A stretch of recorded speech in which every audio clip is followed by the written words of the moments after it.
Our 40s were heading out to muddy roots, out to muddy roots, out to muddy roots. Our 40s were heading out to muddy roots, from sunny California to the hills of Tennessee. Hello. I am doing a tutorial today that is not only by request for this event, but also has been requested for others of you who are entering pinup competitions. And I thought that this particular pinup competition was something that was kind of near to my heart because I'm not really into the pinup competitions or the pinup scene necessarily. I know that a lot of you are, and a lot of you are really involved in the competition part of that, the modeling aspect of it.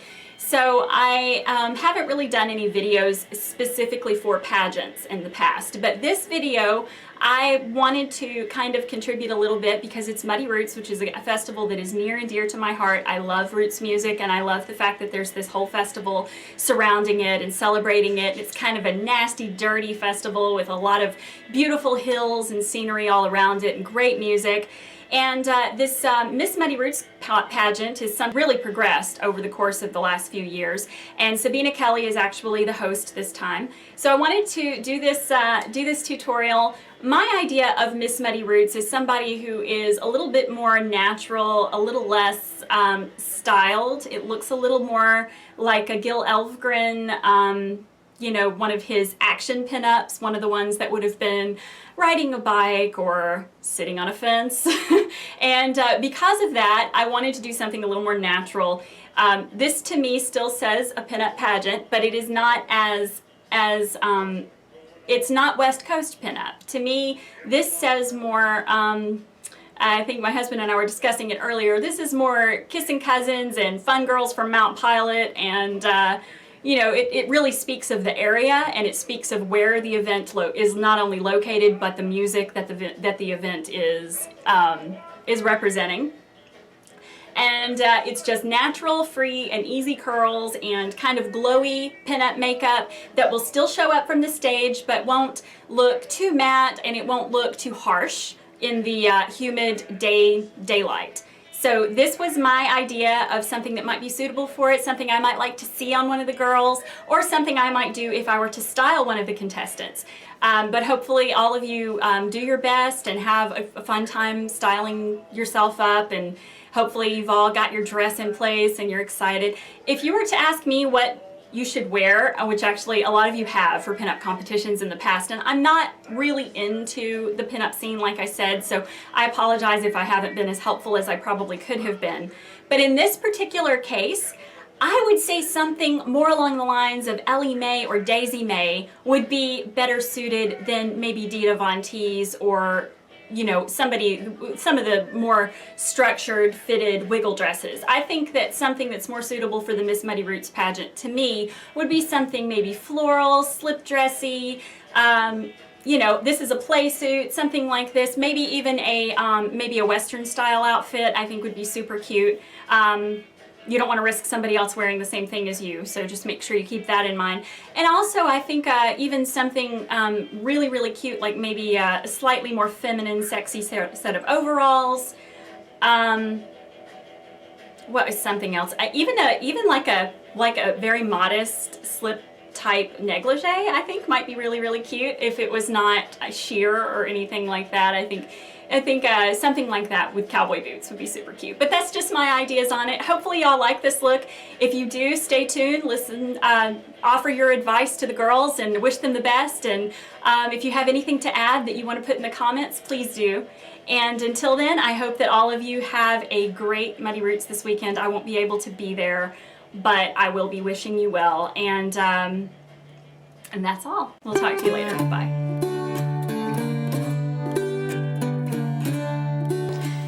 Okay, so I'm starting out with my face partially done, and the first thing that I did was roll my hair in no specific direction, and then I started with foundation. This is the Neutrogena Healthy Skin Foundation. It's got a very glowy look to it, but it does provide medium coverage.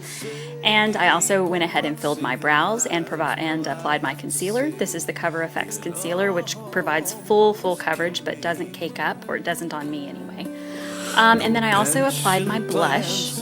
I applied the Tarina Tarantino blush in Feather, which is a really great glowy peachy pink color, similar to NARS Orgasm, but maybe a little deeper.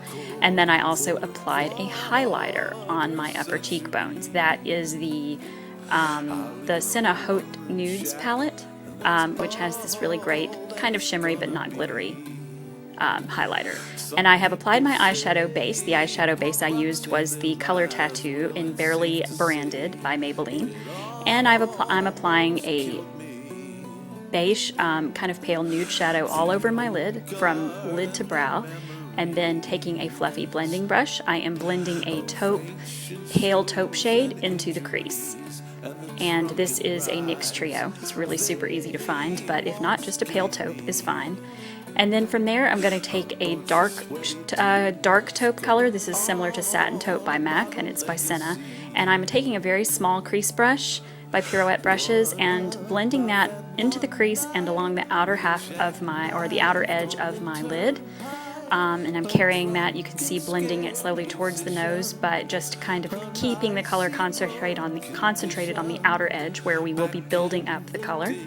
From there, I'm going to take a very small angled brush and take that same color and blend it underneath my eyes so that that color is carried all the way around. And I'm applying a white pencil by Rimmel to my waterline to open up the eyes. You can see that it really immediately has quite a eye-opening effect. And then from there, I'm going to take my fluffy brush and just continue blending those colors so that they are nicely graduated and that there are no harsh lines. Next, I'll be taking an even darker color and a smaller brush. This is a very small brush, no specific brand, and I'm taking a dark matte brown and I'm just increasing the definition on the outer edge, the outer V of my eye, and carrying that also into the crease. So you're just kind of layering color, just a few different subtle shades over each other to increase drama.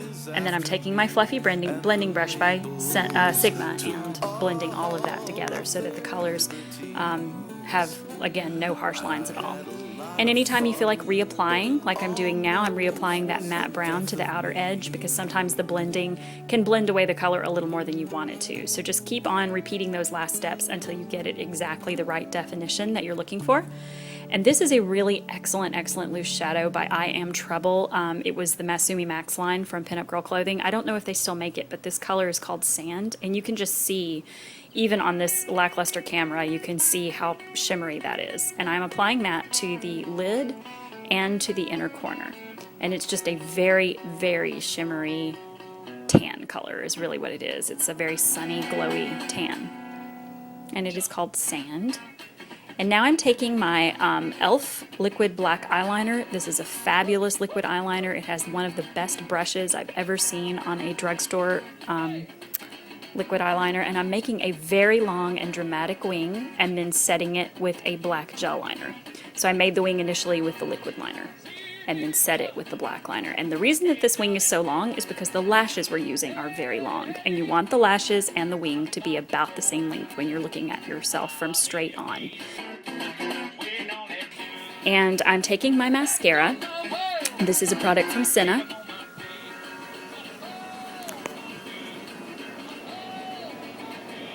It's called Voluptulash. It's a very, very great kind of helix style brush, and it really gets every lash. And so I'm going to do a couple of coats of that on each, on my lashes before I apply my false lashes. And the ones I'm using are the Ardell 305s and the Duo Black Lash Adhesive. So I didn't show too much of this process to save time, but I have in other videos. And now after the eyes are done, I'm going to take a matte bronzer. This one's from Wet n Wild, and I'm just going to kind of contour and add a little bit of color to the center of my face and my cheekbones over that blush to kind of make my face look a little bit sun-kissed.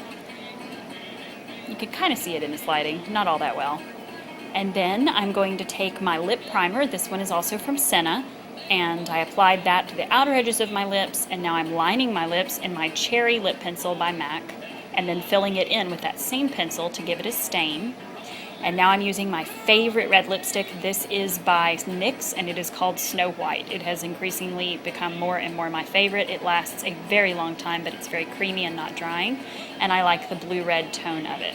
Not sure why the lighting just changed right there, but I applied some orange lip gloss to the center of my lips, and I am done. I hope y'all enjoy the hair. Bye.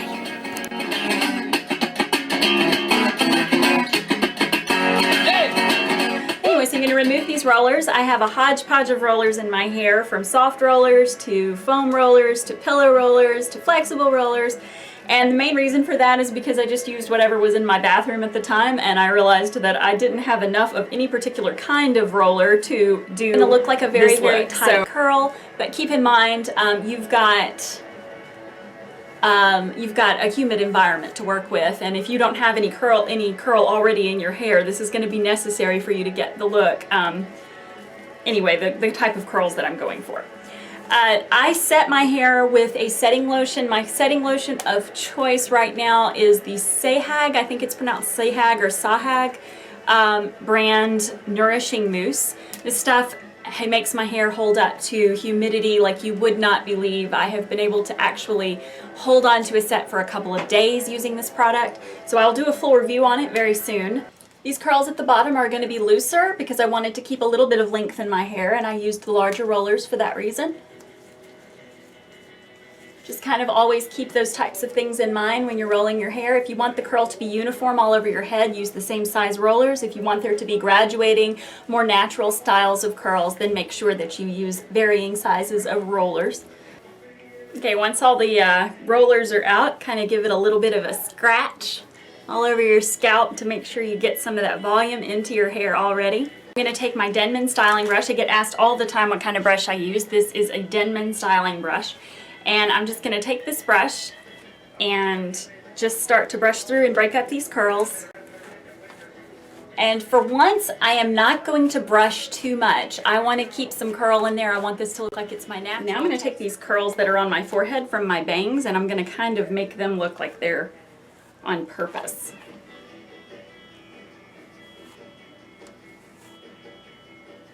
I'm going to solidify that into a bang. Brushing sections around my thumb so that the curls fall more like ringlets. Now the thing that's going to make this a pageant, a pinup pageant, is to use the proper hair accessories. Alright, so one option is to do a bow. And if you do a bow, I wouldn't do it where it's in front of your ears and comes up and ties right here. I would do it actually through the curls, kind of 1930s style, the way you saw Judy Garland in her Andy Hardy movies. So I would use a ribbon really, but I didn't have a ribbon that I liked for this. So I would do this. Do your ribbon like that.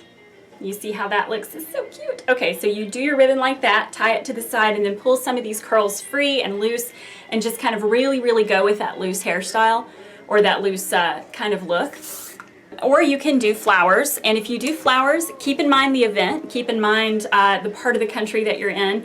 Mums and daffodils, and I've got hydrangeas.